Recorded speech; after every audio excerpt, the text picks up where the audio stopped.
Bismillahirrahmanirrahim. Assalamualaikum warahmatullahi wabarakatuh. Alhamdulillahilladzi hadana lihadza wa ma kunna linahtadiya laula an hadana Allah. Wa asyhadu an la ilaha illallah wahdahu la syarikalah wa asyhadu anna Muhammadan abduhu wa rasuluh sallallahu alaihi wa ala alihi wa ashabihi wa sallama tasliman mazida wa ba'd.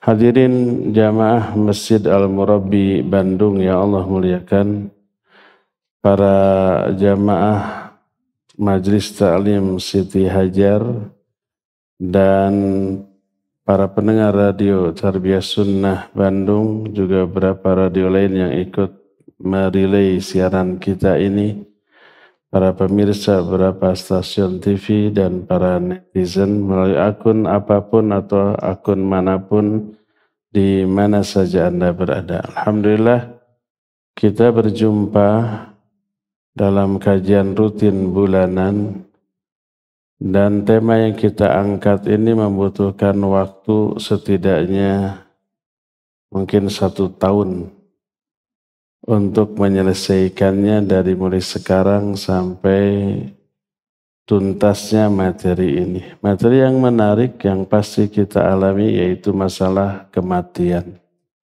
Ada banyak misteri yang terdapat di balik kematian.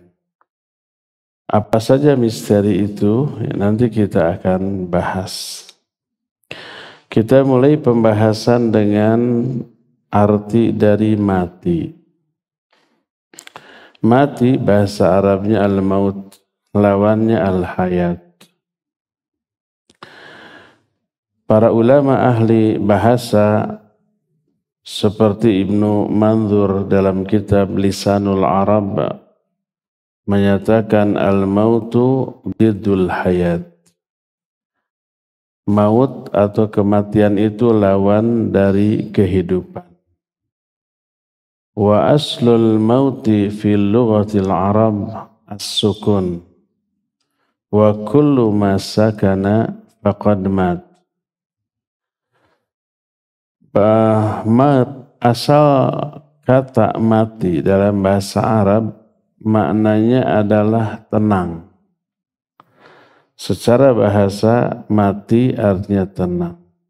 Segala sesuatu yang tenang disebut mati. Orang Arab mengatakan matatin naru mautan idza baruda rumaduha falam yabqa minal jamar syai'un. Orang Arab menyatakan api itu telah mati bila sudah dingin bara-baranya dan tak ada yang tersisa dari nyala apinya sedikit pun. Dalam bahasa kita juga, api yang sudah tidak ada lagi nyalanya disebut mati. Parem bahasa Sunda nama. Demikian juga matatir rih idza rakadat wa sakanat. Ketika angin bertiup, lalu setelah bertiup itu berhenti bertiup dan tenang, maka orang Arab menyatakan angin telah mati. Matatir rih idza rakadat wa sakanat. Bila sudah tidak bertiup dan tenang kembali. Itulah asal kata mati secara bahasa artinya tenang. Adapun secara bahasa, secara istilah, mati itu diungkapkan oleh Imam Al-Qurtubi di dalam kitab At-Tadhkirah. Kata beliau, al-mautu inqita'u ta'alluqir ruh bil badan wa mufaraqatuhu wa haylulatun bainahuma wa tabaddulu halin wa intiqalun min darin ila dar. Mati secara istilah syar'i artinya terpisahnya antara ruh dengan badan serta putusnya hubungan antara ruh dan badan, berubahnya keadaan ruh dan badan, serta berpindahnya ruh dan badan dari satu negeri ke negeri yang lain. Jadi ada 4 kriteria mati. Pertama, terpisah antara ruh dan badan.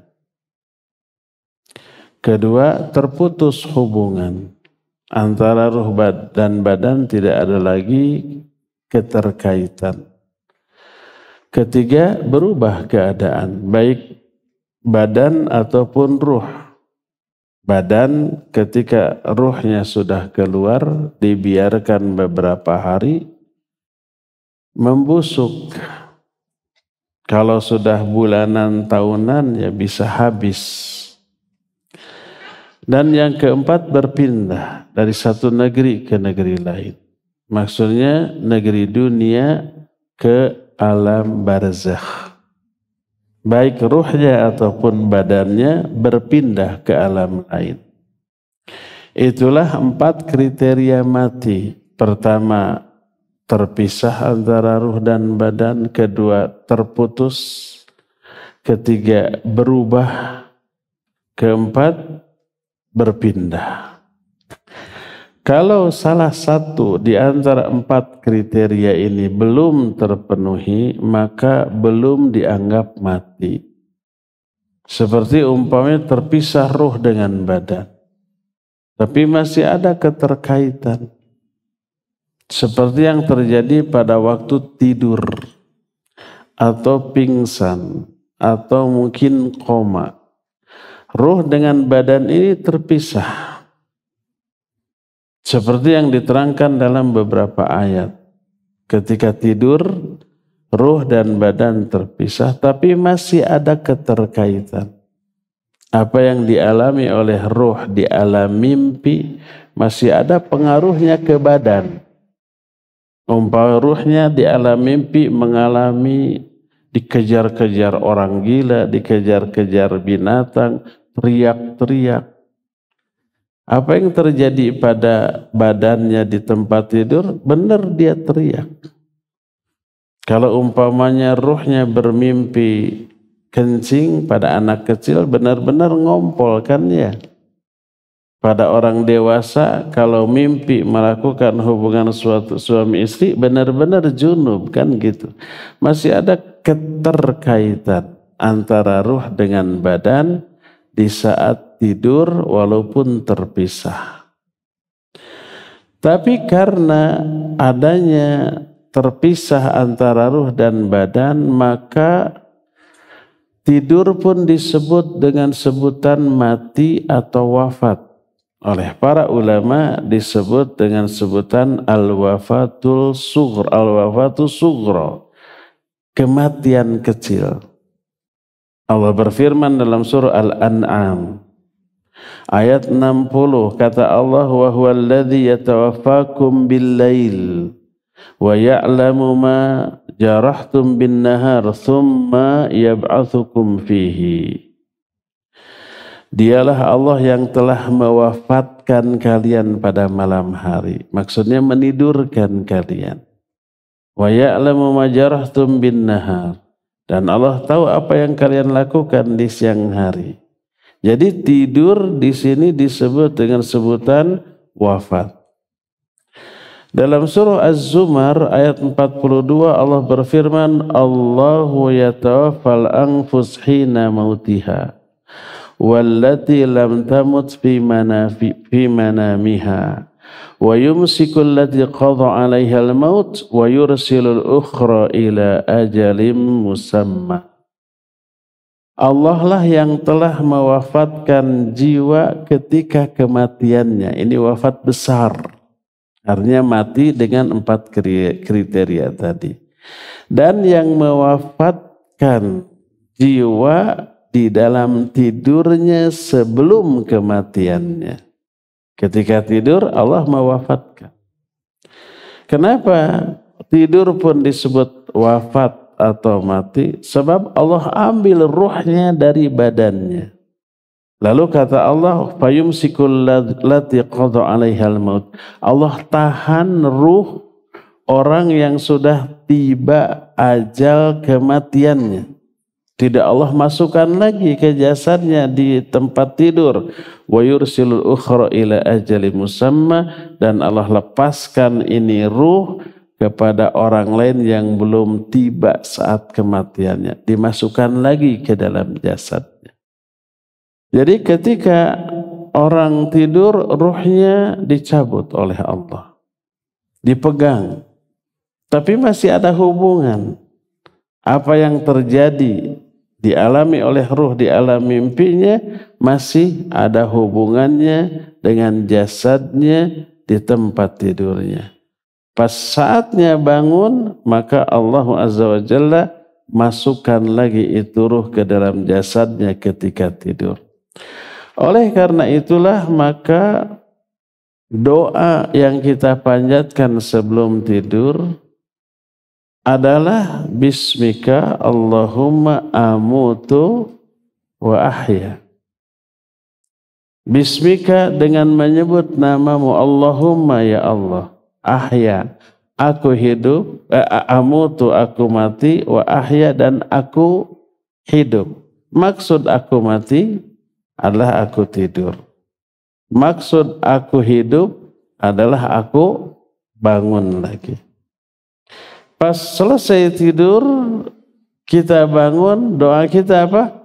Alhamdulillahilladzi ahyana ba'dama amatana wa ilaihin nusyur. Segala puji bagi Allah yang telah menghidupkan kembali kami setelah Dia mematikan kami. Maksud menghidupkan di sana apa? Membangunkan kami. Mematikan kami maksudnya menidurkan kami. Jadi tidur disebut mati, disebut wafat karena terpisahnya antara ruh dengan jasad. Tapi walaupun terpisah, hanya satu kriteria kematian pada waktu tidur, yaitu berpisah antara ruh dengan jasad. 3 kriteria lagi belum terpenuhi. Masih ada hubungan antara ruh dengan jasad. Terus keadaan juga tidak berubah, tidak membusuk. Terus organ vital di dalam tubuh manusia masih berfungsi, masih bergerak, dan belum pindah ke alam barzah, masih ada di alam dunia, ya. Jadi mati harus memenuhi 4 kriteria tadi. Pertama, dia terpisah antara ruh dengan jasad. Kedua, terputus hubungan antara ruh dengan jasad. Yang ketiganya, berubah keadaan. Ruh berubah, jasad berubah. Kalau perubahan jasad kita tahu. Si jasad itu membusuk setelah ruhnya berpindah, setelah ruhnya dicabut. Bagaimana perubahan ruh setelah kematiannya? Setelah ruh itu berpisah dari badan, apa berubah? Bagaimana perubahannya? Nanti ada pembahasan khusus tentang kondisi ruh setelah berpisah dari jasad. Terus kriteria keempat, berpindah ke alam barzah dua-duanya. Ruhnya dan jasadnya berpindah ke alam barzah dan nanti mereka berjumpa lagi, bertemu lagi di alam barzah. Kalau sudah bertemu lagi, hidup lagi seperti kehidupan di dunia ini. Inilah definisi dari kematian. Itu poin pertama. Poin kedua, satu hal yang wajib kita yakini, mati ini sesuatu yang pasti, sesuatu yang teralami oleh setiap makhluk, baik manusia, jin, binatang, termasuk malaikat. Malaikat mati, ya malaikat juga mati. Bagaimana matinya malaikat? Sama dengan matinya manusia, matinya jin, matinya binatang, yaitu terpisah ruh dengan jasad. Nanti ada pembahasan tersendiri. Bagaimana matinya para malaikat. Tapi yang jelas semua makhluk yang bernyawa pasti mati. Satu-satunya yang tidak mati hanyalah Allah Subhanahu wa ta'ala.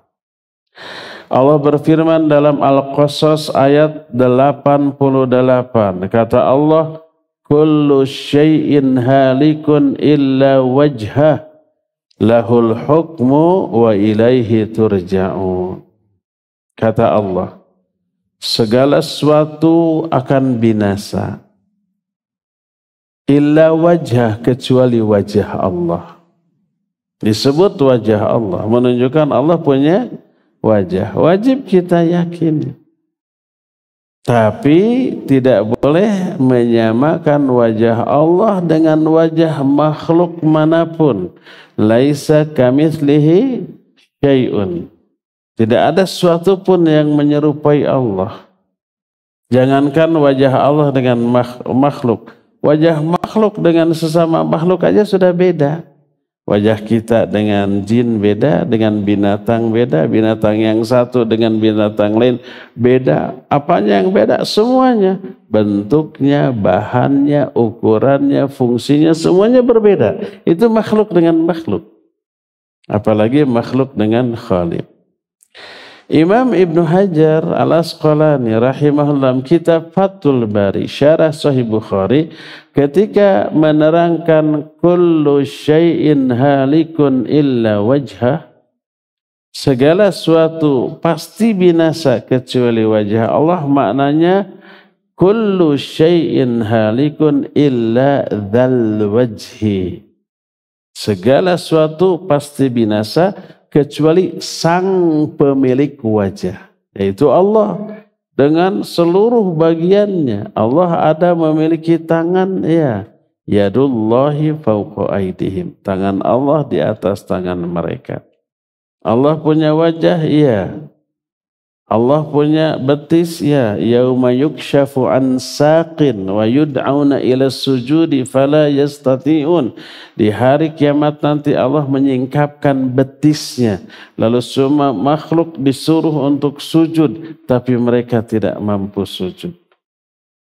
Allah punya mata, ya, tajri bi ayunina. Perahu Nabi Nuh itu berlayar dengan pengawasan mata kami. Ayat yang menyatakan kullu syai'in halik illa wajhah, segala sesuatu pasti binasa, maksudnya makhluk. Illa wajah, kecuali sang pemilik wajah, yaitu Allah Azza wa Jalla, tidak akan mati, tidak akan binasa. Selain Allah binasa, termasuk malaikat, iya. Dalam surah Ar-Rahman ayat 26 Allah menyatakan kullu man 'alaiha fan wa yabqa wajhu rabbika dzul jalali wal ikram.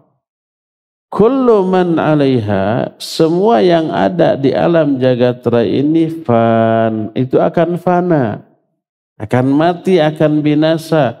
Wa yabqa wajhu rabbika dzul jalali wal ikram, dan abadilah wajah Rabbmu yang memiliki kemuliaan dan keagungan. Yang akan abadi hanyalah Allah. Di sini disebut wa yabqa wajhu rabbik, abadilah wajah Rabbnya. Apakah hanya wajahnya? Enggak. Seluruh bagian dari diri Allah itu abadi. Disebut wajah, kata Imam Ibnu Hajar, karena dia sang pemilik wajah.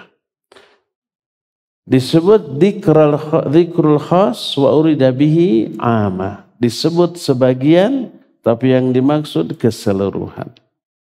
Samalah dengan seluruh bahasa, ada ungkapan itu 3 ekor sapi. Maksudnya apa, hanya ekor sapinya aja? Enggak, tapi keseluruhan, ya, dari bagian tubuh sapi.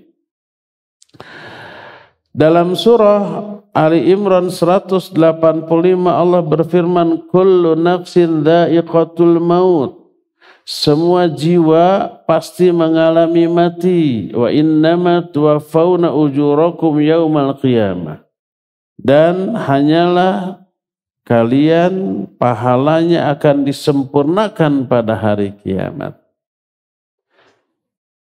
Dalam surah Az-Zumar 30, innaka mayyitun wa innahum mayyitun. Kamu, hai Muhammad, akan mati, mereka juga pasti akan mati. Tak ada makhluk yang hidup abadi. Kata Allah dalam Quran surah Al-Anbiya 34, wa ma ja'alna li basyarin min qablika al-khulud afa immitta fahumul khalidun. Allah tidak menjadikan satu manusia pun abadi sebelum engkau. Tidak ada yang abadi. Semua yang sudah hidup di masa-masa lalu itu sudah mati. Maka para ulama menjadikan ayat ini sebagai dalil tentang Nabi Khidir alaihissalatu wassalam juga sudah mati. Dan ini membantah mitos atau cerita orang-orang bahwa Nabi Khidir masih ada, setiap musim haji pasti haji ke Mekah, ciri-cirinya jarinya begini, itu tidak benar.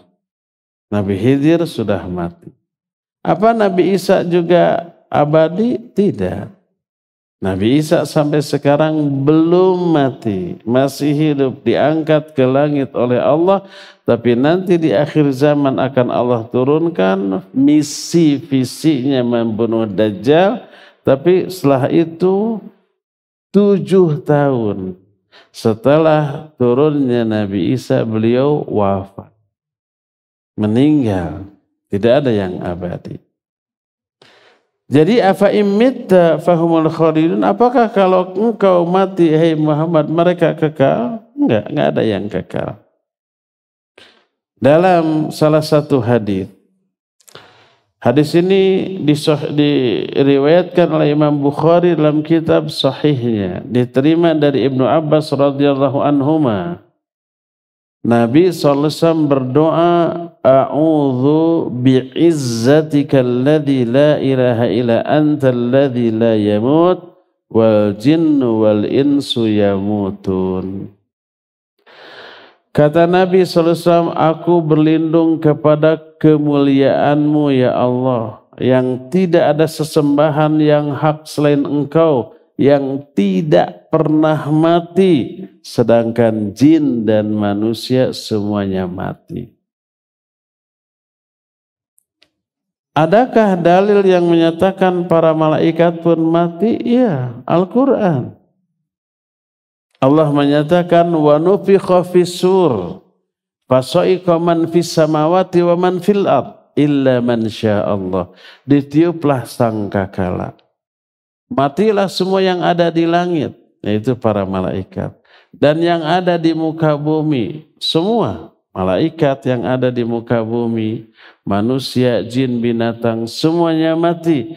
Illa man sya'allah, kecuali beberapa makhluk yang Allah kehendaki yang tidak mati. Ya, jadi semua ayat dan hadis tadi menjelaskan bahwa semua makhluk pasti akan mengalami kematian, tak ada yang abadi, bahkan para malaikat pun makhluk mulia yang super kuat, tak ada yang mengalahkan kekuatan malaikat, mereka pun mengalami kematian.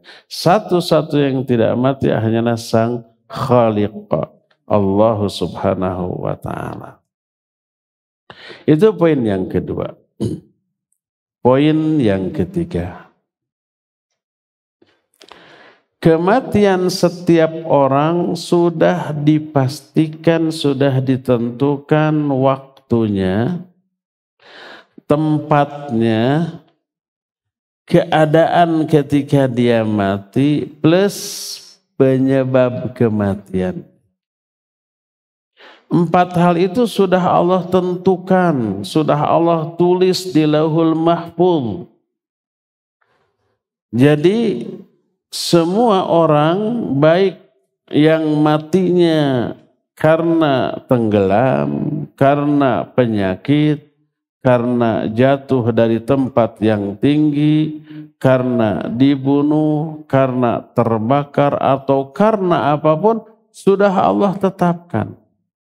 Di mana matinya, kapan waktunya, apa penyebabnya, bagaimana keadaan matinya, itu sudah Allah tetapkan. Sejak sebelum manusia itu ada. Bahkan sejak sebelum alam jagat raya ini ada. Makhluk yang pertama kali Allah ciptakan qalam. Inna awwala ma khalaqallahu al-qalam. Maksud qalam di sini bukan balong, bukan swimming pool. Qalam itu pena. Lalu Allah berfirman kepada uktub, tulis olehmu. Sang pena bertanya, famadha aktub, apa yang harus saya tulis? Uktub kulla syai'in hatta qiyamisah. Catat olehmu segala sesuatu yang akan terjadi sampai hari kiamat. Lalu mencatatlah sang pena. Dicatatnya di lembaran-lembaran yang kemudian terpelihara, terjaga oleh para malaikat. Itu yang disebut Lauhul Mahfuz. Termasuk kematian setiap orang ya. Dan inilah yang disebut dengan catatan takdir azali. Terus yang kedua, nanti setiap manusia mau lahir, ketika usia mereka 4 bulan di kandungan ibunya masing-masing, dicatat lagi 4 hal. Pertama, ajalnya, kematiannya kapan? Include di dalamnya 3 hal yang lainnya, yaitu waktunya ya, terus penyebabnya, tempatnya, dan keadaan matinya. Dicatat tuh. Ajalnya, amalnya, rizkinya, dan suka dukanya, bahagia atau menderita. Dicatat 4 hal. Ini yang kemudian disebut dengan penulisan takdir umri. Maksudnya umri itu seumur hidup. Dan masing-masing orang catatannya berbeda. Waktu matinya kapan, ya, rizkinya bagaimana, amalnya bagaimana, suka dukanya bagaimana. Setiap orang berbeda-beda. Walaupun lahirnya kembar, nasib setelah kelahirannya berbeda. Tapi itu dicatat. Karena sudah dicatat, nggak bisa dipundurkan, nggak bisa dipajukan.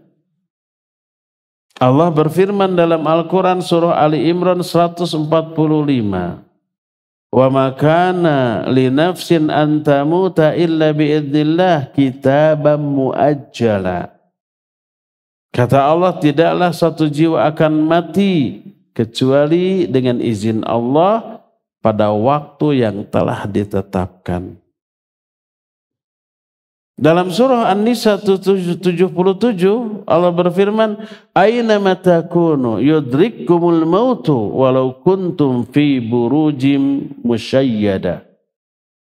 Kata Allah, di mana saja kalian berada, kematian tetap akan mendatangi kalian walaupun kalian berada di balik benteng yang sangat kuat. Kematian tetap akan mendatanginya. Dalam surah Al-A'raf 34 Allah berfirman, walikulli ummatin ajalun fa idza jaa ajaluhum la yastakhiruna sa'ata wa la yastaqdimun. Setiap umat ada waktu ajalnya. Dan apabila sudah datang ajalnya kepada mereka, maka tidak bisa diundurkan walaupun sesaat ataupun dipajukan. Walaupun hanya 1 detik nggak bisa. Dalam surah Al-Jum'ah ayat 8 Allah menyatakan, qul innal mautal ladzi tafirruna minhu fa innahu mulaqikum. Katakan oleh Muhammad, sesungguhnya kematian yang selalu kamu hindarkan, kamu lari daripadanya, maka sungguhnya kematian itu pasti akan mendatangi kalian. Jadi semua orang bila sudah tiba masa ajalnya, pasti dia ajal, mati. Nggak bisa diundurkan, nggak bisa dipajukan. Oleh karena itu, sakit sehatnya seseorang tidak mempengaruhi saat kematiannya. Kalau umpamanya seseorang sakit lalu berobat ke rumah sakit, ke dokter, jangan dianggap itu untuk mengundurkan kematian, untuk menyelamatkan dia dari kematian. Enggak. Sakit tidak akan mempercepat kematian dan kesehatan, kebugaran tidak bisa menunda kematian. Enggak. Lalu untuk apa kita berobat? Untuk apa kita mencari sehat? Kita berobat, pertama memang diperintahkan oleh Rasul sallallahu alaihi wasallam, tadawau fa inna likulli da'in dawa. Berobatlah kalian, karena setiap penyakit pasti ada obat. Kedua, walaupun berobat tidak akan menunda kematian, walaupun sedetik, tapi kita berobat demi meraih kesehatan agar hidup terasa lebih nyaman dengan kesehatan ini. Dengan sehat kita lebih produktif. Dengan sehat kita bisa bermanfaat bagi orang lain. Dengan sehat kita bisa melakukan ibadah, amal soleh dengan nyaman, dengan tenang, dengan lebih berkualitas, kan gitu ya. Kalau sakit kita jadi beban orang lain. Bukan bermanfaat bagi orang lain tapi memadaratkan orang lain. Dengan sakit kita terhalang dari berbagai macam kewajiban. Dengan sakit kita kualitas, kuantitas ibadah kita menjadi menurun. Dan lagi sakit mah atau jangankan tahajud, sholat fardu aja malesnya, beratnya bukan main, ya enggak? Mau saum Ramadan enggak bisa. Akhirnya enggak saum, diganti dengan mungkin qadha nanti, mungkin fidyah. Mau apalagi saum sunat, enggak bisa. Akhirnya minim amal karena sakit. Jadi kita berusaha sehat, olahraga, mengatur pola hidup yang sehat, pola makan yang sehat, pola tidur yang bagus, bukan untuk menunda kematian, bukan menghindari kematian, tapi untuk memaksimalkan kualitas hidup kita. Ibadah kita, amal soleh kita jauh lebih berbobot, berkualitas, berkuantitas ketika sehat. Untuk itu kita sehat, untuk itu kita berobat. Jangan dianggap mudah-mudahan ya dengan berobat yang harusnya mati besok menjadi sebulan lagi. Enggak. Jadi kematian tidak bisa diundur. Dalam Sahih Muslim sebuah hadis dari Abdullah bin Mas'ud radhiyallahu anhu. Qalat Ummu Habibah zauzatun Nabi sallallahu alaihi wasallam radhiyallahu anha. Telah berkata Ummu Habibah, istri, salah satu di antara istri Nabi SAW. Dia pernah berdoa. Apa doanya? Allahumma amti'ni bi zawji Rasulillah wa bi abi wa bi Sufyan wa bi akhi Muawiyah. Ummu Habibah ini putri dari Abu Sufyan, saudari dari Muawiyah bin Abi Sufyan. Dia berdoa, ya Allah, bahagiakan aku dengan suamiku, yaitu Rasul sallallahu alaihi wasallam, dengan ayahku, yaitu Abu Sufyan, dengan saudaraku, yaitu Muawiyah. Terdengar doa itu oleh Nabi sallallahu alaihi wasallam. Maka beliau berkomentar, laqad sa'altillah li ajalin madrubah wa ayyamin ma'dudah wa arzaqin maqsumah lan yu'ajjala syai'un qabla hilli wa la yuakhirallahu syai'an ba'da hilli. Lau kunti sa'atillah ayyu'idaki min adzabin finnar wa adzabin fil qabr kana khairan wa afdal. Kata Nabi SAW, hai Ummu Habibah, engkau sudah meminta kepada Allah sebuah ajal yang sudah Allah tetapkan, hari-hari yang sudah Allah takdirkan, dan rizki yang sudah Allah bagi-bagikan. Tidak mungkin semuanya itu lebih awal dari waktunya dan lebih akhir dari masa. Jadi gak perlu berdoa seperti itu. Tapi berdoalah seandainya engkau meminta kepada Allah agar Allah melindungi engkau dari azab neraka dan dari azab kubur, maka pasti itu lebih baik dan lebih utama.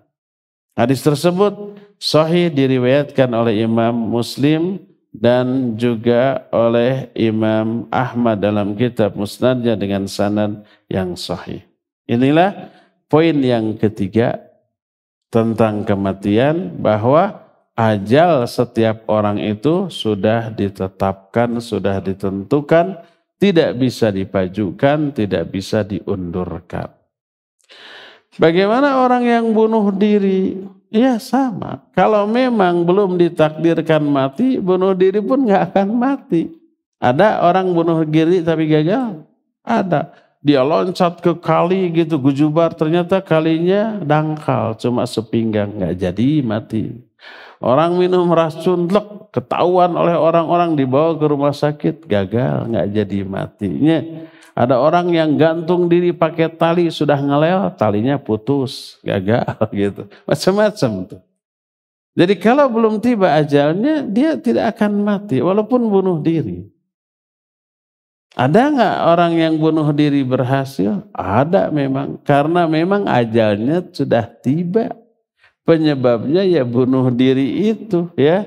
Dan ingat, penyebab buruk atau su'ul khatimah yang Allah tetapkan bagi seseorang di saat kematiannya itu adalah sanksi atau azab atas dosa-dosa dia selama hidup.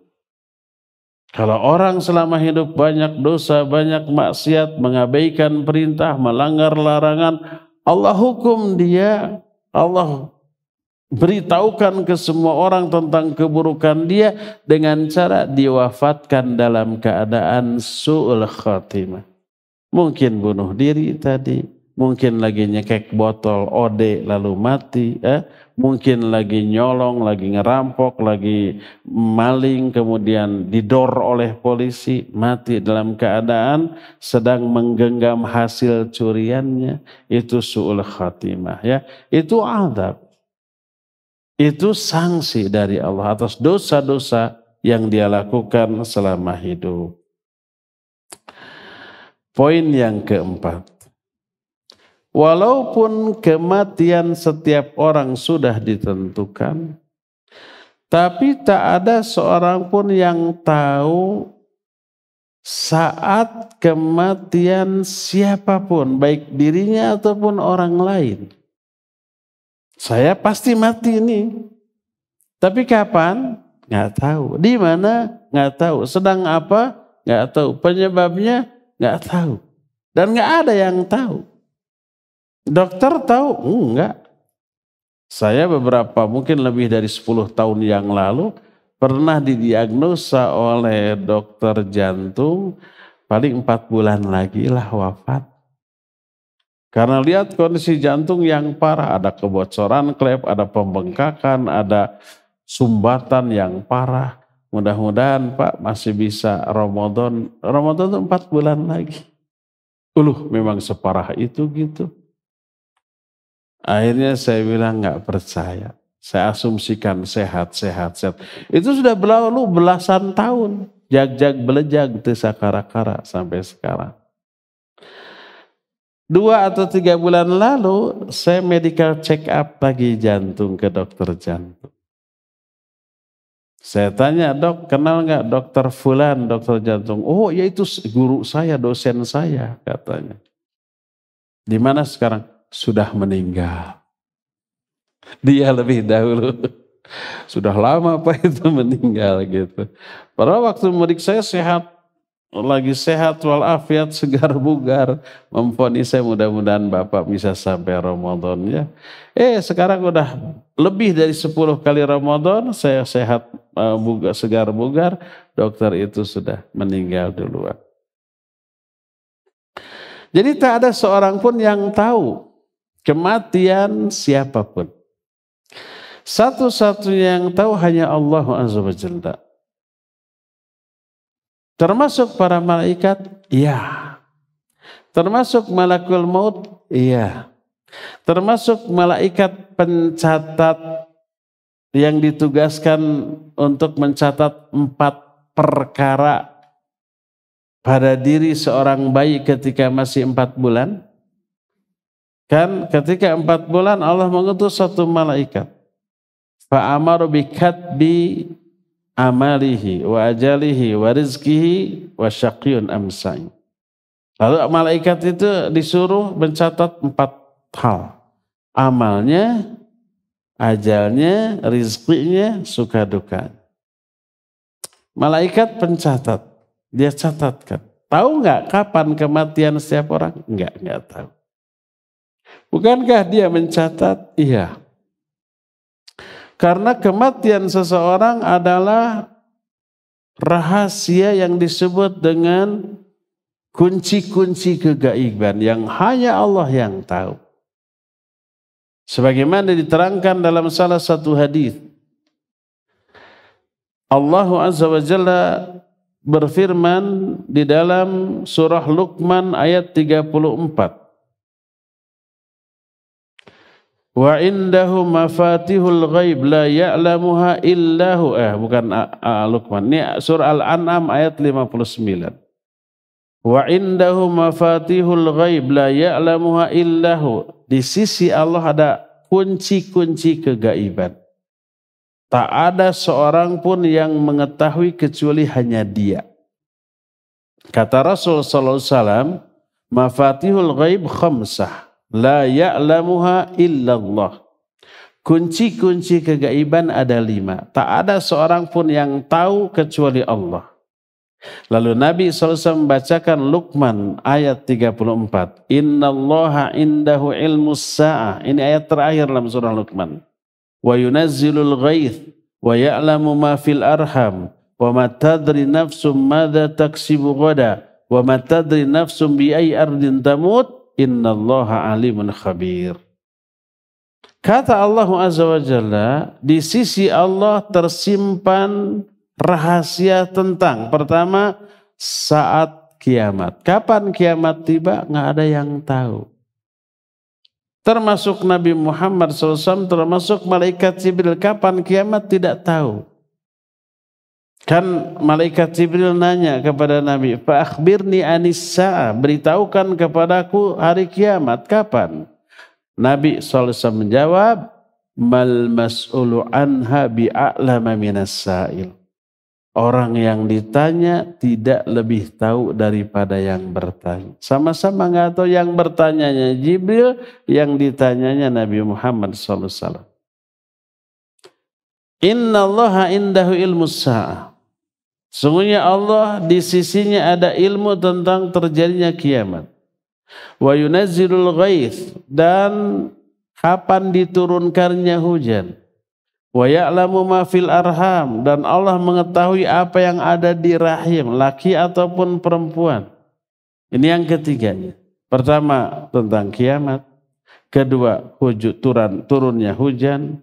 Ketiga tentang apa yang ada di rahim laki ataupun perempuan, sehat atau cacat. Nggak ada yang tahu kecuali Allah. Keempatnya, wa matadri nafsun madza taksibu ghadan. Seseorang tidak tahu apa yang akan dilakukan besok. Planning, ya kita punya, besok akan begini. Apakah besok persis terjadi seperti yang kita rencanakan? Belum tentu. Banyak halangan, banyak kendala yang menyebabkan rencana itu berantakan.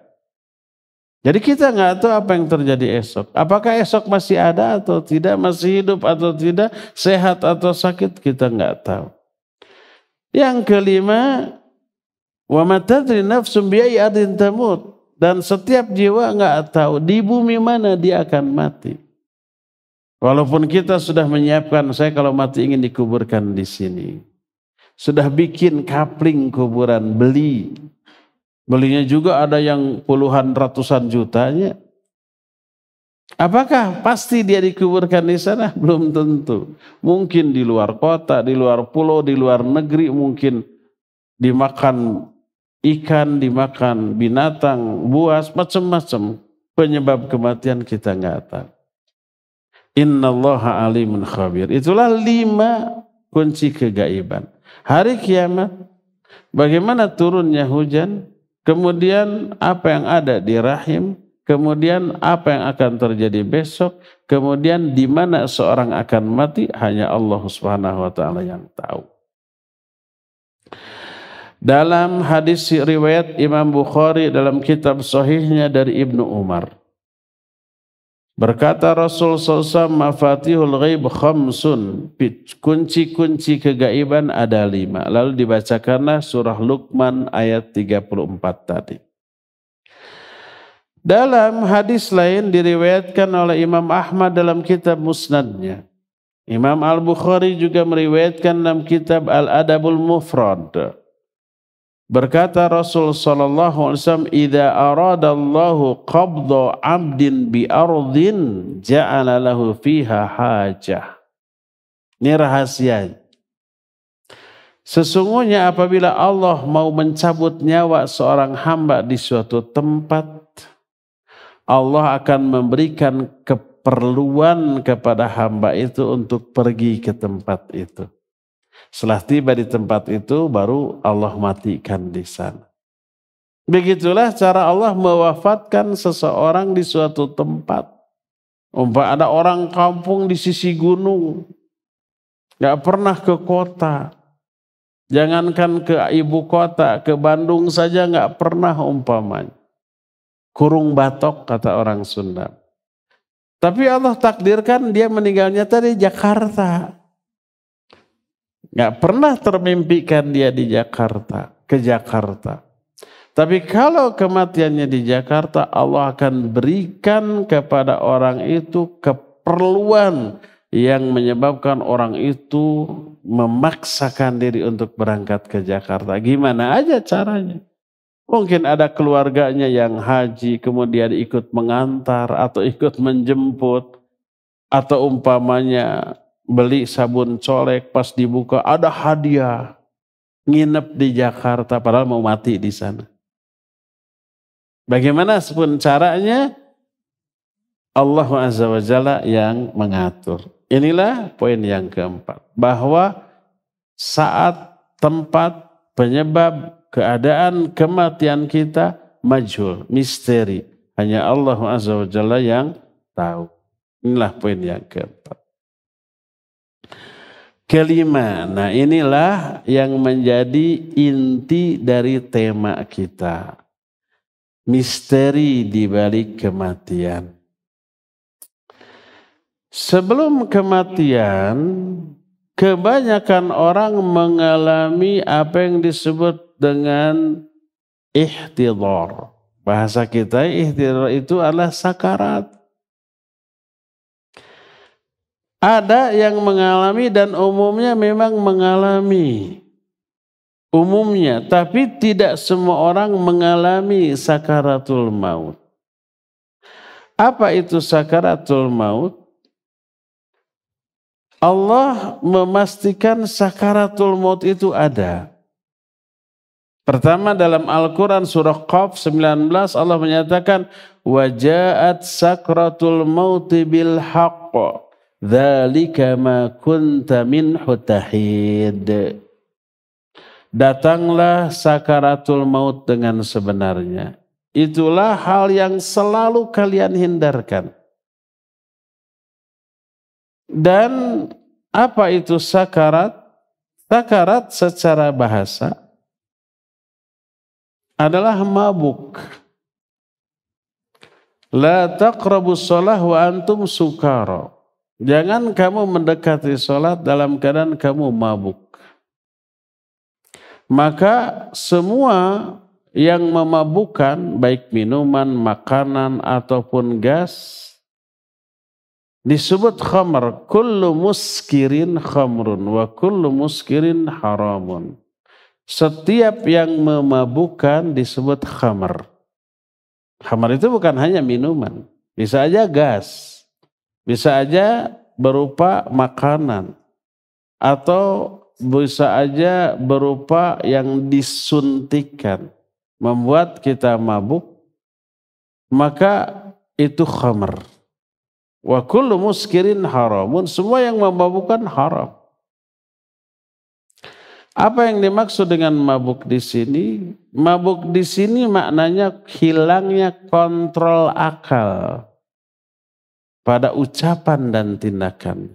Dia ngomong di luar kontrolnya, bertindak di luar kontrolnya. Gak sadar dia ngomong apa, melakukan apa. Itu mabuk. Adapun mabuk perjalanan bukan mabuk, itu mabuk bahasa kita ya. Kalau orang mabuk di perjalanan mual muntah, akalnya hilang? Tidak. Sadar nggak dia? Sadar. Berarti itu bukan mabuk yang dimaksud. Jadi hilangnya kontrol akal pada ucapan dan tindakan, itu makna mabuk. Dan mabuk bisa terjadi karena banyak sebab. Sebab pertama, mengkonsumsi apapun yang bisa menghilangkan fungsi akal.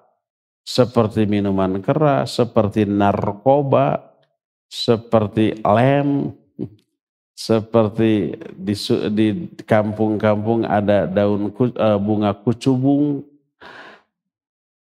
Macam-macam, itu bisa hilang akal. Seperti ganja, bisa menghilangkan kontrol akal. Itu khamr.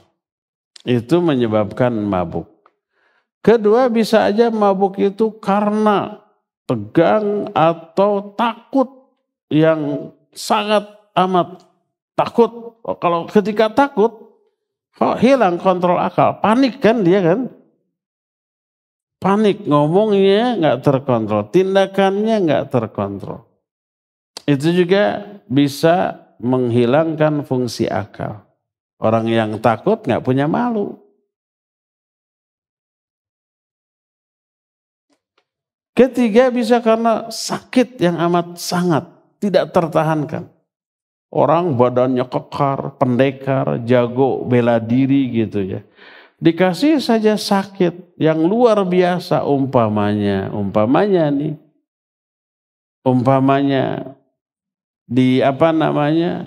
dipatahkan tangannya, sakitnya enggak, ya bisa teriak-teriak kayak anak kecil, nggak tahu malu, gitu ya, bisa menjerit-jerit, bisa berguling-guling, hilang kontrol akal pada ucapan dan tindakannya. Itu karena sakit yang amat sangat tak tertahankan.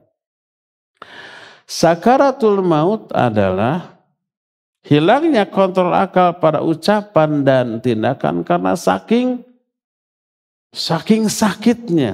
sakitnya merata, terasa oleh seluruh tubuh. Nanti kita akan ceritakan ketika membahas masalah ruh, sedikit dikasih bocorannya. Imam Al-Qurtubi dalam kitab At-Tadhkirah menerangkan ruh itu berakar di setiap titik syaraf manusia. Konon titik syaraf manusia banyak tak terhitung, miliaran atau triliunan, saking banyak. Nah, ruh itu tertancap kuat di setiap titik syaraf, berakar di sana. Dan berkembang sesuai dengan perkembangan tubuh manusia. Waktu bayi cuma 0,5 meter, ruhnya juga segitu. Ketika bayi itu berkembang jadi gede, ruhnya juga ikut menggede, tumbuh. Ketika badan bayi itu segede kita udah dewasa, ruhnya juga tumbuh. Pokoknya mengikuti perkembangan tubuh manusia. Nah, ketika dicabut ruh ini, Dia tertancap kuat berakar di setiap titik syaraf. Pada titik syaraf itulah yang bisa merasakan pada diri kita. Rasa sakit, rasa dingin, rasa panas, rasa nyaman itu kan syaraf ya. Bayangkan ketika dicabut kuat, ruh itu berakar di setiap titik syaraf. Tapi lebih kuat lagi tenaga yang mencabutnya yaitu malakul maut. Bayangkan kalau kita pernah nggak di antara yang hadir, kalau saya pernah dulu ya, mencabut ketela pohon, tangkal sampe pernah. Kan nggak bisa terabut saking kuatnya ya. Bagaimana caranya agar gampang tersabut? Digali dulu tanahnya. Yang menahannya itu digali, setelah digali baru dirabut. Kadang-kadang nggak cukup seorang, bisa 2 orang disabut. Pas dicabut apa yang terjadi? Terasa drek, drek. Apa yang terjadi? Banyak ketela pohonnya yang patah atau akarnya yang putus. Drek, drek. Padahal akarnya nggak seberapa, cuma beberapa puluh akar, beberapa puluh batang dari ketela pohon. Tapi susahnya bukan main dan ketika terabut terasa drek, drek, drek. Bayangkan miliaran titik syaraf pada diri manusia. Ruhnya berakar di sana, ketika dicabut putus akar dari ruh itu dari titik syarafnya dan bersamaan dengan itu putus pula beberapa urat syaraf dan otot-otot dari diri orang itu. Nggak kebayang sakitnya kayak apa. Nanti ada beberapa riwayat yang menjelaskan sesakit apa orang yang mengalami sakaratul maut. Sampai Nabi SAW pun diberikan penderitaan 2 kali lipat dibanding umumnya orang yang mau sakarat. Sampai beliau memasukkan 2 tangannya ke dalam wadah yang berisi air, lalu diusapkan ke wajahnya sambil mengatakan la ilaha illallah inna lil mauti sakarat. La ilaha illallah, sesungguhnya mati itu ternyata ada sakaratnya. Sampai Aisyah radhiyallahu anha yang melihat langsung, kan kematian Nabi SAW di pangkuan Aisyah kan. Kata Aisyah, ma ra'aitul waj'a ala ahadin asyadda minhu ala Rasulillah sallallahu alaihi wasallam. Aku tidak pernah melihat penderitaan yang teralami oleh seorang pun melebihi penderitaan yang dialami oleh Rasul SAW di saat sakaratul maut. Beliau mengalami penderitaan yang terhebat dibanding umumnya manusia saat sakarat. Ya, ada hikmah di balik itu kenapa Nabi sakaratnya luar biasa dahsyat dan beberapa sahabat, beberapa ulama mengalami penderitaan yang luar biasa saat mau matinya. Sementara di lain pihak ada orang kafir yang matinya enteng, gampang dan tenang. Itu ada hikmah di balik semuanya itu ya. Nah, apa yang terjadi pada saat sakarat ini yang dibahas di dalam ayat-ayat dan hadis.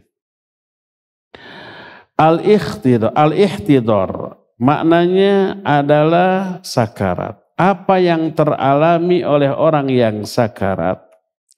Orang yang sakarat mengalami 3 peristiwa gaib. Maksud gaib hanya diketahui oleh orang yang mengalaminya saja. Adapun orang lain yang tidak sedang sakarat tapi ada di sana, tidak merasakan, tidak melihat, tidak mendengar. 3 peristiwa gaib ini. Umpama ada orang nih yang mau mati. Kita ada di sana. Yang mau mati itu mengalami 3 hal yang hanya dia yang bisa melihat, mendengar, merasakan. Kita yang ada di sana enggak. Enggak tahu, enggak melihat, enggak mendengar, tidak mengalami, tidak merasakan. Ini yang membuat sakarat kenapa dahsyat. Ya, ini salah satu di antara misteri di balik kematian. Beberapa peristiwa gaib ketika sakarat pertama, ini dahsyat luar biasa. Persiapkan diri kita menghadapi keadaan seperti ini. Peristiwa gaib pertama, bulan depan kita bahas. Sekarang sudah habis waktunya, sudah 1 jam. Cukup 1 jam, setengah jam kita pakai untuk bertanya jawab. Wa sallallahu ala nabiyina Muhammadin wa ala alihi wa ashabihi wasallam. Makanya bulan depan datang lagi, seru loh.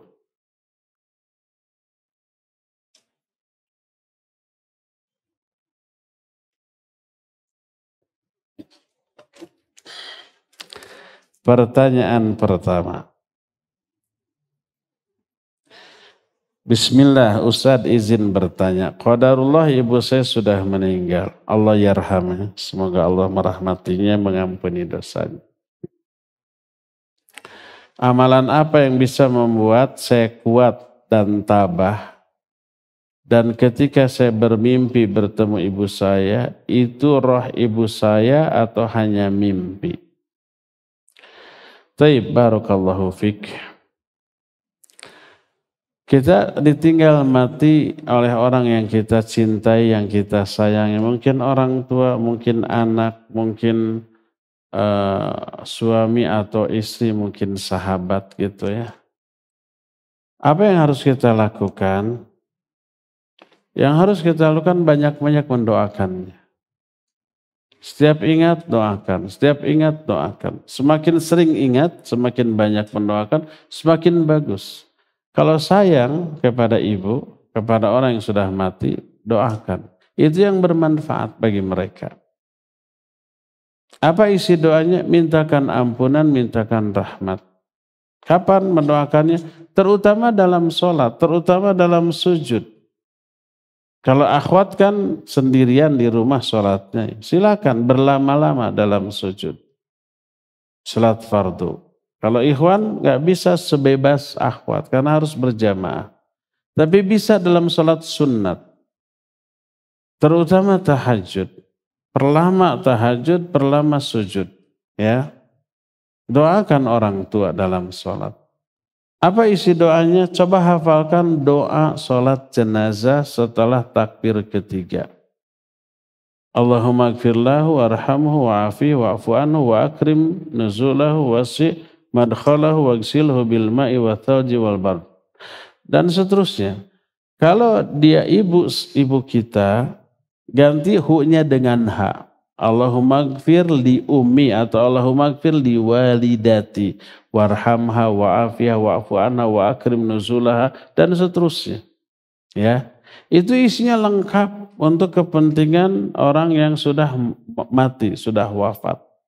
Ada ampunan, ada rahmat, ada kebahagiaan di akhirat, ada doa diselamatkan dari azab kubur, dimasukkan ke dalam surga, diselamatkan dari api neraka, itu tuh ya. Semakin sering semakin bagus. Setiap ingat doakan. Kalau kita umpama lagi ngelamun ingat ibu yang sudah meninggal, cepat-cepat doakan. Itu yang bermanfaat ya. Apakah roh yang mati bisa berjumpa dengan kita di alam mimpi? Kita sudah menjelaskan di alam barzah manusia terbagi kepada 5 golongan. Golongan pertama para nabi dan para rasul. Mereka ada di Ar-Rafiqul A'la, tempat terbaik di alam barzah. Kedua, orang mukmin yang mati syahid. Rohnya akan menjelma menjadi burung hijau yang berterbangan di taman-taman surga. Senang, indah, enak, bahagia. Ketiga, ruh orang mukmin yang soleh. Dia akan menjelma menjadi burung yang bergelantungan di pohon-pohon di taman surga. Bedanya dengan yang syahid tadi yang berterbangan, kalau ini bergelantungan. Lebih utama yang terbang.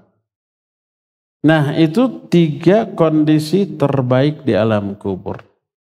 Yang keempat, orang mukmin yang durhaka, Dia tidak murtad dengan dosa, tidak keluar dari Islam dengan dosanya.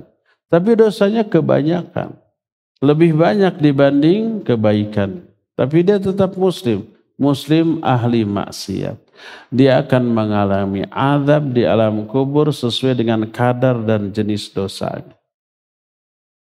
Kelima, orang kafir non-muslim, mereka akan mengalami azab di alam kubur dengan azab yang jauh lebih dahsyat daripada azab kubur orang mukmin ahli maksiat. Itu melihat 5 yang tadi disebutkan, maka roh orang yang mati tidak bisa keluar dari sana. Walaupun untuk menemui orang keluarganya yang masih ditinggalkan. Kita sudah jelaskan kapan ya? Waktu di Al-Ukhwah gitu. Ketika ya hari Jumat sore ya.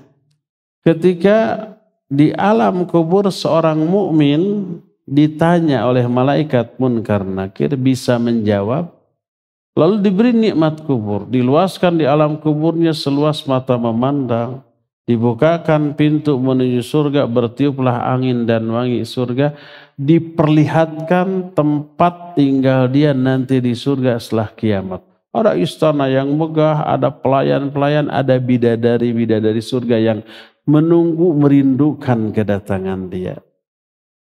Sampai orang mukmin ini di alam kuburnya berdoa, ya Allah, kembalikan aku ke dunia. Aku ingin beritahukan kepada keluargaku tentang kebahagiaan yang aku alami di sini. Ingin bilang ke keluarganya, ke istrinya, ke anak-anaknya, Bapak senang di alam kubur. Ingin tuh minta, tapi tidak diizinkan. Udah kamu tetap di sini sampai hari kiamat. Alhamdulillah tidak diizinkan ya. Kalau diizinkan sok pulang. Kayaknya tuh bubar di rumahnya, si bapak balik deh. Padahal ingin mengabarkan keadaannya di alam kubur ya. Walau lewat mimpi ya.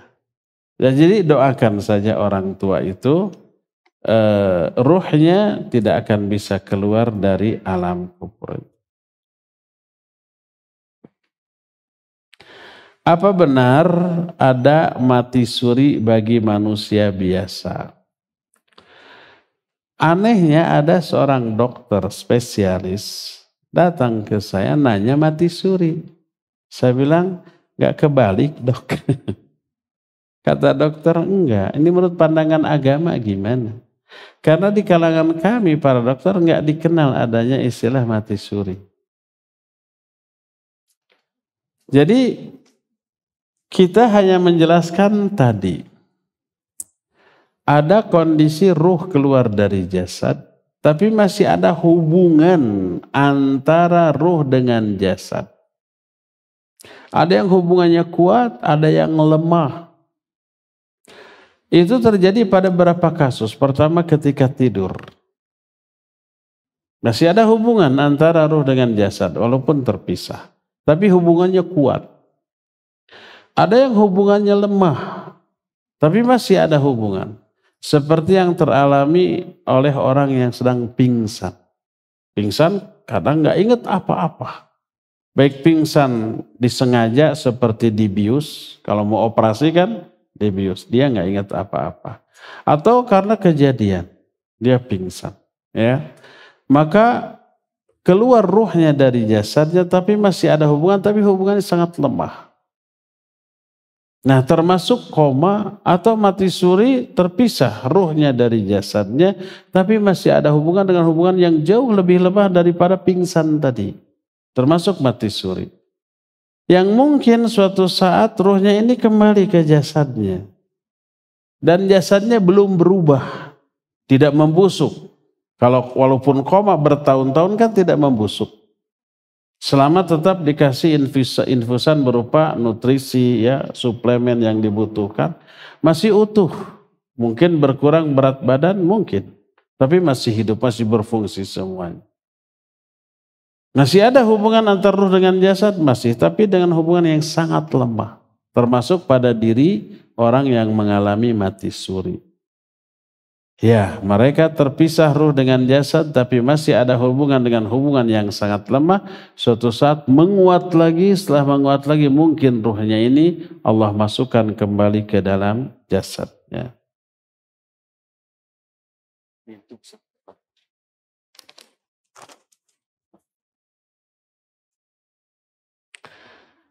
Kalau kematian seorang sudah ditentukan kapan, di mana, sedang apa dan penyebabnya. Lalu bagaimana orang yang taat pada Allah Subhanahu wa taala menetapkan matinya dia dalam keburukan? Apakah orang itu percuma taat dan takwa kalau di akhir hayatnya dia sudah menetapkan sebagai su'ul khatimah? Apakah ada orang selama hidupnya taat tapi pada waktu matinya su'ul khatimah ada? Ada. Dan hadis mengisyaratkan itu.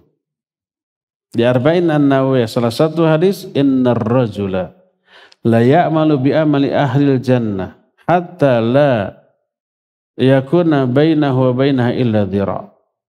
Fa yasbiqu alaihi al-kitab. Fa ya'malu bi amali ahlin nar fa yadkhuluha. Ada orang yang melakukan amalan-amalan ahli surga. Ibadah, amal soleh, berbuat kebaikan gitu ya. Sehingga tidak ada jarak antara dia dengan surga kecuali selangkah lagi. Satu hasta, selangkah lagi dia ke surga. Tapi ketetapan Allah mendahului. Dia belot melakukan amalan-amalan ahli neraka. Berhenti dari ibadah, dia dosa, dia maksiat, mati dalam keadaan demikian lalu masuk ke dalam neraka. Su'ul khatimah. Hadis ini ada. Realita, kenyataan ada. Lihat iblis laknatullahi alaih. Dia ahli ibadah. Tapi berakhir dengan buruk sampai sekarang. Pernah baca Al-Quran surah Al-Hasyr ayat mungkin 15-16. Kamathali syaitan idh qala lil insani kfur falamma kafara qala inni bari'um mink inni akhafullaha rabbal alamin. Kata Allah seperti setan. Ketika setan berkata kepada manusia, kufur kamu. Ketika manusia ini kufur, setan berkata, aku berlepas diri dari kamu. Aku pun takut kepada Allah Rabbul Alamin. Ini ayat. Siapa orang tersebut? Orang tersebut ahli ibadah, rahib. Orang ini ahli ibadah, digoda oleh setan untuk berhenti ibadah, enggak berhenti. Terus. Sampai akhirnya tergodanya oleh apa? Oleh perempuan, oleh wanita. Wanita memang penggoda banget. Godaannya dahsyat, setan pun kalah. Ketika Allah menjelaskan tipu daya setan, inna kaida syaitan kana dha'ifa. Sungguhnya tipu daya setan itu lemah. Tapi ketika menjelaskan tipu daya dan godaan perempuan, inna kaida kunna azim. Sungguhnya tipu daya kalian, hai para wanita, dahsyat luar biasa.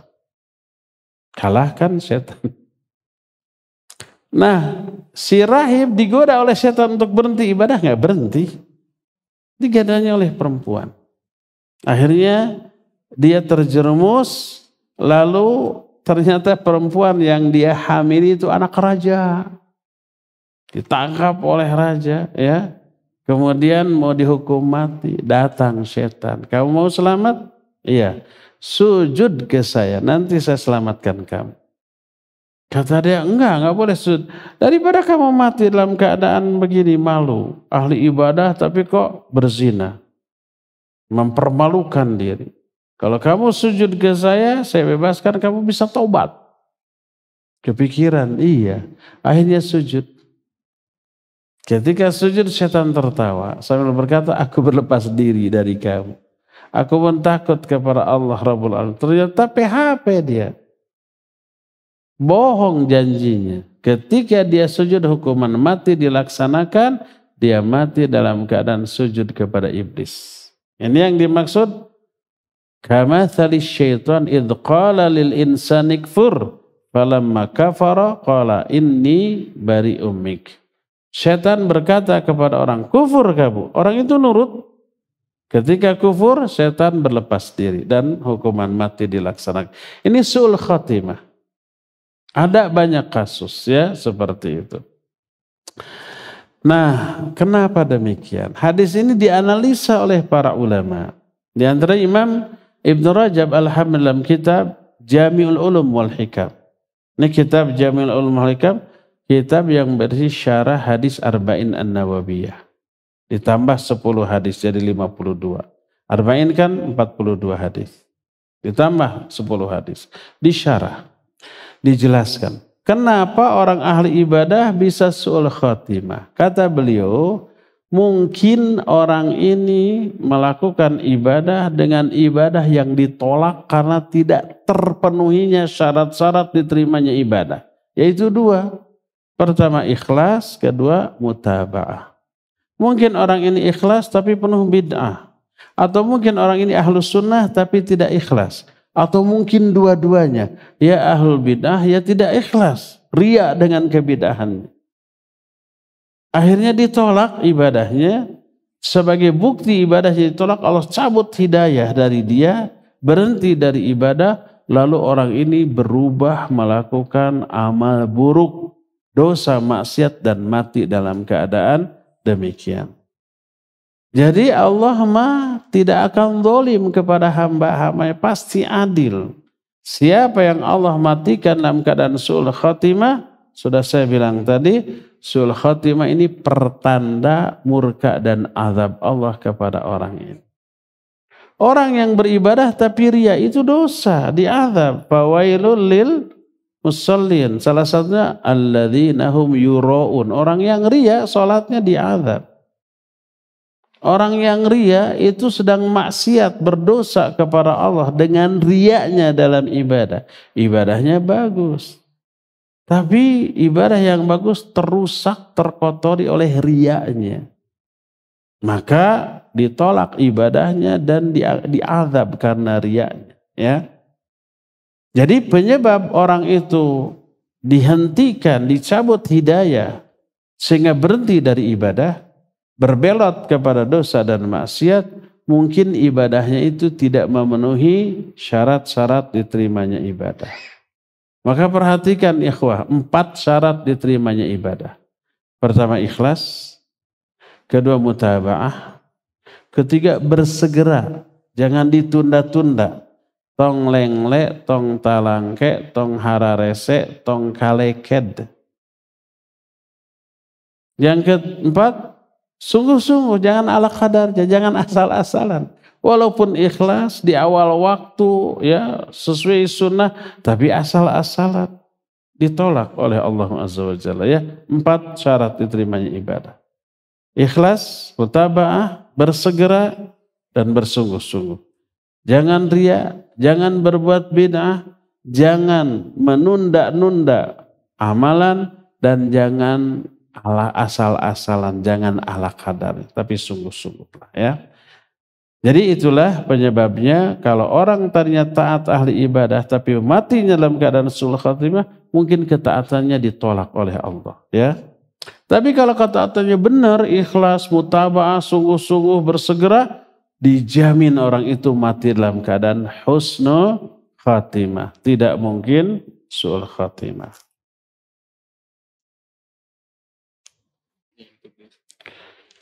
Dari YouTube.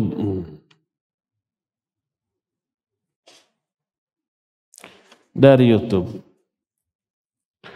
Bismillah Ustaz, kemana perginya roh? Ini belum diterangkan, nanti tenang.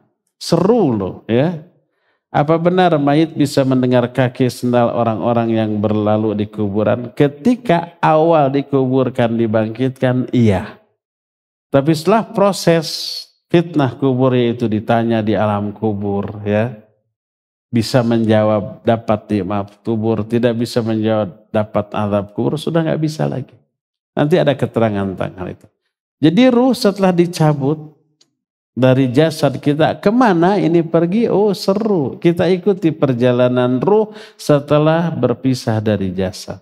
Kapan? Nanti bulan depan ya.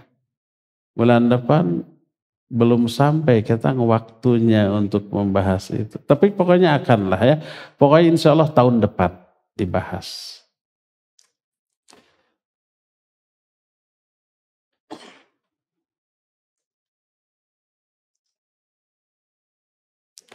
Tentang apa yang terjadi alam kubur jangan dulu ditanya, belum dijelaskan. Kita belum mati nih.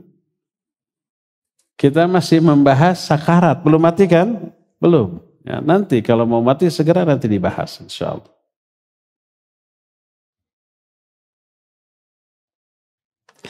Apakah orang yang akan mengalami kematian ada tanda-tandanya? Maksudnya tanda-tanda medis atau tanda-tanda apa? Dokter tahu ada tanda-tanda orang ini mau mati dari beberapa kondisi mata dan seterusnya ya, denyut jantung macam-macam. Dengan pengalaman dan ilmu medis mereka bisa menduga, tidak pasti tapi bisa menduga. Saya pernah menangani adik saya dirawat di rumah sakit dengan penyakit kanker, kondisinya begitu. Saya tanya, "Dok, jujur, terus terang jangan takut, saya nggak akan nuntut apa-apa. Saya tahu bahwa dirawatnya orang di sini bukan untuk memperpanjang umur. Lihat kondisi seperti ini kira-kira berapa lama? 3 hari Pak. Bener, 3 hari meninggal.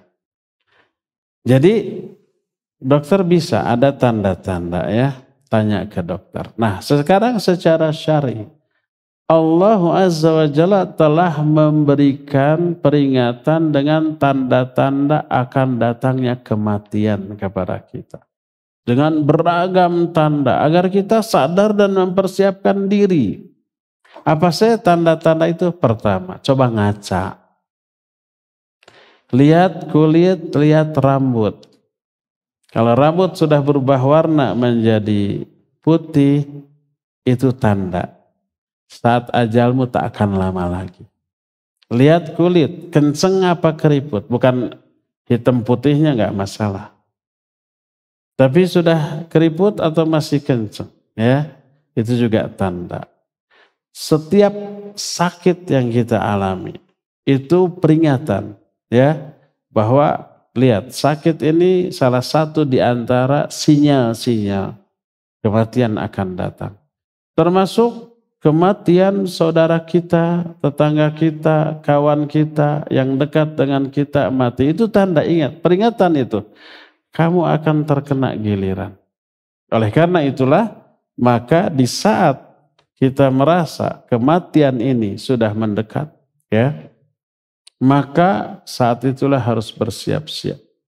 Adik saya yang tadi rahimahullah, mungkin sudah merasa dia tidak akan bisa bertahan hidup sampai wasiat. Kalau saya mati, tolong anak saya, titip. Kan gitu. Itu ada isyarat, ada firasat. Wah ini gak akan lama. Dan orang-orang banyak yang seperti itu ya. Ketika Allah menyatakan dalam Al-Quran, kutiba alaikum idh hadar ahadakumul maut. Maka telah diwajibkan kepada kalian kalau sudah ada tanda-tanda kematian kepada kalian untuk bikin wasiat. Dari ayat ini bisa diambil faidah orang yang akan mati sudah mengetahui tanda-tanda dia akan mati. Apa tandanya? Wallahu a'lam. Kita tidak tahu. Tapi kalau kita akan tahu, oh ini tanda-tanda kematian. Nanti akan datang dan faham sendiri ya. Lalu bikin wasiat sebelum kematian kita.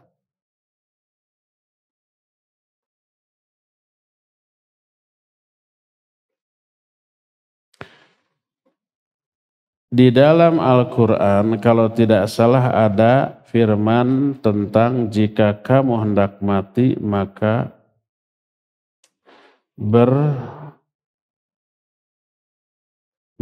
berwasiatlah. Ayat yang tadi ya. Apakah kita akan mengetahui kapan kita akan mati? Sudah tadi. Tanda-tandanya ya waktu pastinya kapan kita nggak tahu. Apa doa bisa merubah takdir? Itu hadis. Doa bisa merubah takdir. Silaturahmi juga bisa memperpanjang umur dan bisa menambah rizki. Padahal ada padahalnya. Ketika 4 bulan di kandungan ibu sudah ditetapkan ajalnya dan rizkinya. Tapi kenapa silaturahmi bisa menambah rizki dan memperpanjang umur? Terus saya tadi berkata di awal, nanti waktu menjelaskan akan saya jelaskan tapi lupa, ingat lagi sekarang. Saat kematian seorang hanya Allah yang tahu, malaikat nggak tahu. Termasuk yang mencatat, iya. Yang mencatat ketika bayi dikandung 4 bulan. Malaikat disuruh mencatat ajalnya. Berarti tahu dong ajal orang itu, tapi saya katakan malaikat yang mencatat juga nggak tahu. Kenapa? Ini nih berkaitan dengan silaturahmi tadi. Jadi makna silaturahmi bisa memperpanjang umur dan memperbanyak rezeki, itu maknanya hakiki. Dan Allah menyuruh kepada malaikat, catat. Kalau orang ini silaturahmi, kasih usianya 70 tahun. Kalau enggak 50 tahun aja. Dan malaikat mencatat 2 kemungkinan itu. Dan dia enggak tahu orang ini mau silaturahmi apa tidak. Usianya 70 atau 50. Ya. Catat, kalau orang ini silaturahmi kasih total rizkinya 100 miliar. Kalau enggak silaturahmi cukup 50 miliar saja. Dua-duanya dicatat. Nah, seperti itu. Nah, apa yang dimaksud doa bisa merubah takdir? Maksudnya doa bisa merubah nasib. Nasib maknanya keadaan hidup seseorang. Seperti contoh. Ada seseorang yang tadinya ditakdirkan bodoh dan miskin.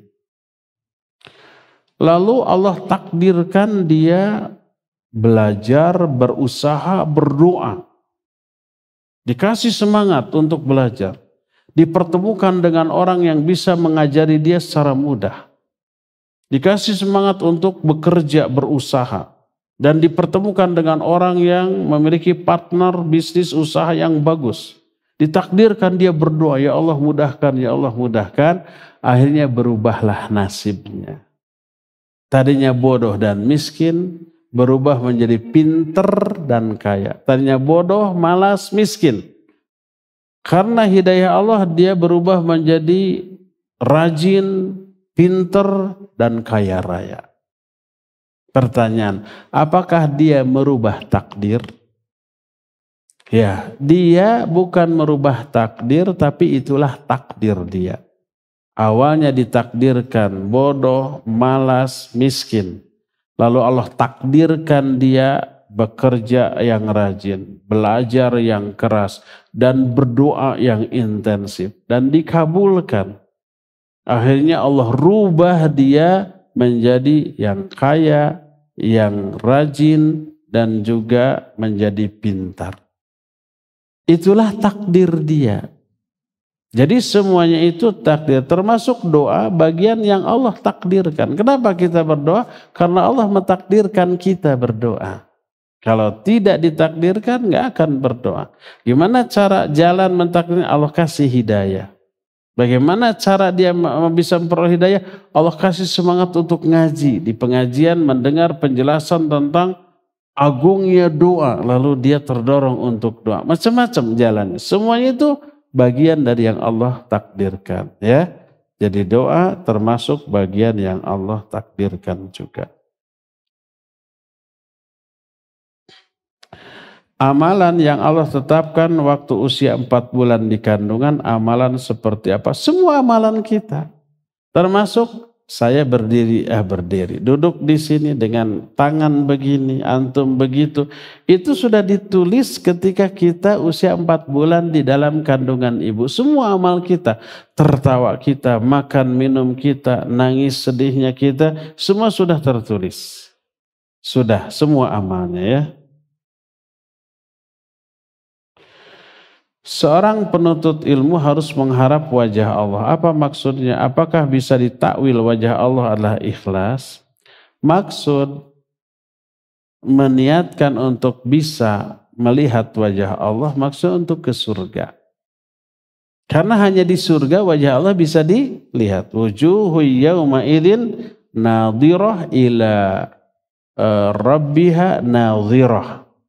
Ada wajah-wajah yang sumringah karena dia bisa melihat wajah Allah Subhanahu wa taala. Nah, meniatkan amalan agar bisa meraih, memperoleh, melihat wajah Allah agar bisa ke surga. Bagaimana caranya? 4 tadi, ya ikhlas, ya mutabaah, ya sungguh-sungguh, ya tidak menunda-nunda dari waktunya.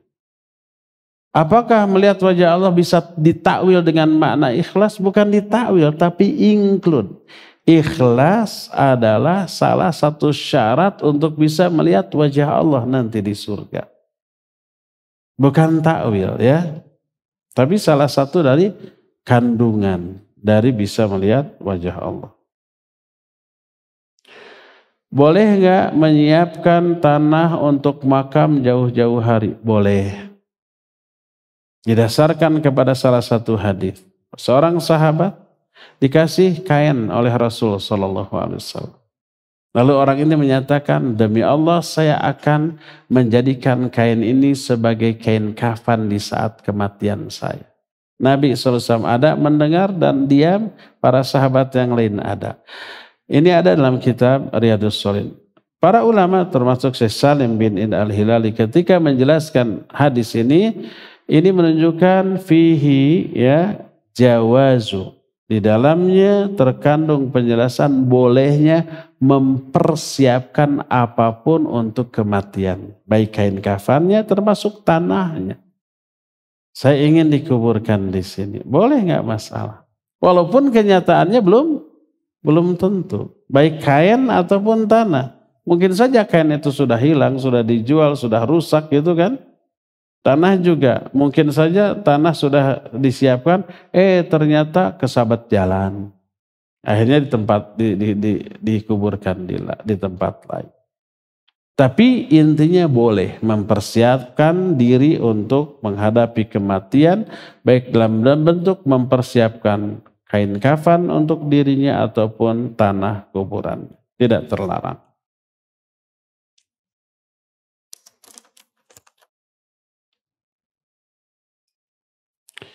Adik saya meninggal karena sakit. Saya bertanya kepada rumah sakit tempat dia berobat. Menanyakan obat yang dia makan untuk apa. Sampai sekarang saya tidak bisa melupakan adik saya. Bagaimana ini? Apakah tidak ikhlas? Bagaimana cara untuk melupakan semua itu?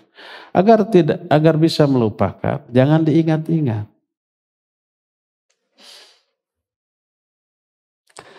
Iya. Saya pernah bertanya obat yang dia makan untuk apa. Tapi pertanyaannya saya masih belum melupakan adik. Jadi untuk apa obat tadi disebut? Ya pertama saya masih ingat kepada adik. Sama saya ingat ke orang-orang yang sudah mati, orang tua, adik. Terus anak-anak saya ada yang sudah mati ketika usia 11 bulan. Lagi lucu-lucunya ya kayak bapaknya. Jadi ketika menjadi kembang buruan lucu-lucunya mati. Bisa kebayang nggak gitu? Masih ingat? Masih. Apa yang harus kita lakukan? Setiap ingat doakan. Setiap ingat doakan. Itu saja terus. Makin sering ingat, makin sering kita mendoakan. Ya, mendoakan kebaikan. Mengingat orang yang sudah mati tak masalah selama tidak madharat. Selama memberikan dampak positif. Seperti tadi, begitu ingat kita mendoakan, itu positif. Begitu ingat kita tahu, yakin, kita juga akan mati menyusul mereka. Akhirnya terdorong untuk ibadah. Ya, boleh. Yang tidak boleh mengingat kematian atau mengingat orang yang sudah mati tapi berdampak buruk. Begitu ingat nangis, sedih, nggak mau ngapa-ngapain, nggak mau makan, nggak mau tidur, sholat juga nanti lagi sedih.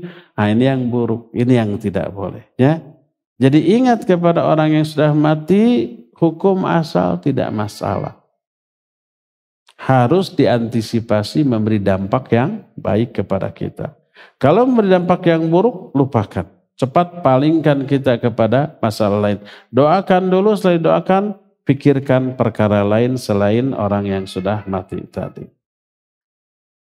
Terakhir ya, mohon maaf tidak semua pertanyaan terjawab karena terbatasnya waktu. Apakah benar kita tidak boleh menyiapkan semua keperluan yang perlu disiapkan di saat kita nanti mati dengan niat menyulitkan orang lain? Enggak, justru menyiapkan peralatan kuburan lebih mempermudah orang lain, ya enggak? Nih saya sudah beli kapling untuk meninggal, saya sudah siapkan tanahnya, kainnya, kalau saya mati tinggal prung. Ini menyulitkan atau menggampangkan? Mempermudah yang masih hidup. Bagus, nggak masalah. Jadi keliru kalau menyiapkan keperluan berarti menyulitkan orang lain. Nggak nyambung, malah mempermudah. Ya. Dan secara syar'i dibolehkan sebagaimana yang diterangkan tadi. Udah terakhir. Insya Allah kita jumpa kembali di sebulan yang akan datang. Subhanakallahum bihamdik. Asyhadu an la ilaha illa anta. Astaghfiruka wa atubu ilaik walhamdulillahi rabbil alamin. Wassalamualaikum warahmatullahi wabarakatuh. Subscribe channel Marhaban TV. Ikuti akun sosial media Marhaban TV, siaran Telegram, grup WhatsApp. Yuk berdakwah bersama kami. Dukung operasional dakwah dan sosial kami, raih pahala jariah yang terus mengalir sampai hari kiamat. Jazakumullahu khairan.